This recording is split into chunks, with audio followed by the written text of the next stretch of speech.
Ramayana teaser 8 million views மேலே போயிட்டு இருக்கு. ஆனால் கமெண்ட்ஸ் எல்லாம் போய் பார்த்தீங்கன்னா அந்த ஆதி புரிஷ்னு ஒன்று வந்தது பார்த்தீங்களா, அது மாதிரி இருக்கு. ஏன் இவ்வளோ மோசமாக எடுத்திருக்காங்க, ஏஐல கூட இதை விட நல்லா ஜென்ரேட் பண்ணியிருக்கலாம் அப்படிலாம் போட்டிருக்காங்க. இதை பாருங்க, இதுதான் டிஎன்இஜி ஸ்டுடியோஸ். இவங்க ஹாரி பாட்டர்லேருந்து டியூன்லேருந்து ஏன் நம்ம இன்டர்ஸ்டெல்லார்லேருந்து இன்செப்ஷன் வரையும் எல்லாத்துலேயும் ஒர்க் பண்ண ஒரு இந்தியன் ஒரிஜின் இருக்க சிஇஓ கொண்ட கம்பெனி நமித் மல்ஹோத்ரா. இவங்க 8 ஆஸ்கர்ஸ் வாங்கியிருக்காங்க விஷுவல் எஃபெக்ட்ஸ்க்காக. இந்த கம்பெனியில் இருக்க இந்த சிஇஓவாக இருக்க நமித் மல்ஹோத்ரா ப்ரொடியூஸ் பண்ணுற ஒரு மேசிவ் இந்தியன் மூவி தான் ராமாயணா.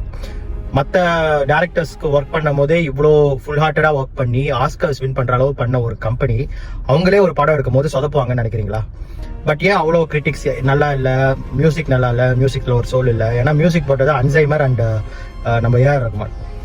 நம்ம மைண்டு வந்து ஒரு வேலை டியூன் ஆயிடுச்சான்னு தெரியல. எல்லாத்துலேயுமே ஹீரோயிசம் எதிர்பார்த்து ஒரு மாஸ் பிஜிஎம் ஒரு அது மாதிரியே எதிர்பார்த்து கொஞ்சம் சட்டிலாக ஒரு ஸ்டோரி டெல்லிங்காக ஒரு டார்க்காக ஒரு டேலாக போகிறத நம்ம ஏற்றுக்க மாட்டோமா என்னன்னு தெரியல.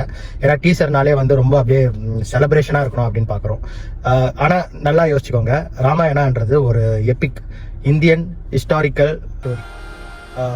நாட் ஈவன் மித்துக்கு அது ஒரு நடந்த ஒரு விஷயத்த 5000 வருஷம் முன்னாடி நடந்த ஒரு விஷயத்த எடுத்த ஒரு ஸ்டோரி தான் ராமாயணா. அது வந்து லைக் ஜஸ்ட் ஒரு ஆக்ஷன் மூவி மாதிரி இருக்கணும்னு எதிர்பார்த்தா அது நம்ம மிஸ்டேக்கா இல்லை டேரக்டர்ஸோட மிஸ்டேக்கா? அதுவும் இது ஒரு டீசர் தான். இது வந்து ஒரு ஹனுமான் ஜெயந்திக்காக கடகடன் ரிலீஸ் பண்ணியிருக்காங்கன்னு சொல்கிறாங்க. இதோட திவாலி கிட்ட தான் இது வரப்போகுது. இன்னும் இவங்க நிறைய அப்கிரேட் பண்ணுவாங்க. அதுக்குள்ளேயே are we quick to judge? அதை நம்ம யோசிக்கணும்.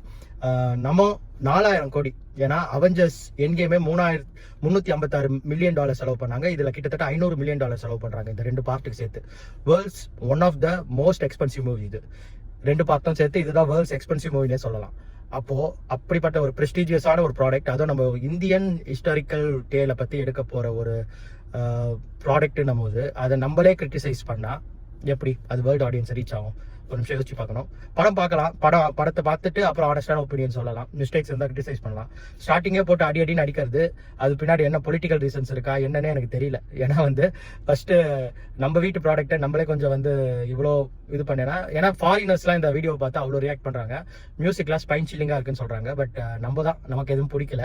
ஏன்னா நம்ம கேஜிஎஃப் மாதிரி படங்கள், அப்புறம் வந்து அர்ஜுன் ரெட்டி அது மாதிரி படங்கள்லாம் பார்த்து டியூன் ஆகிட்டோமா என்னன்னு தெரியல. ஓகே, உங்கள் ஆனஸ்டான ஒப்பீனியனை கமெண்ட்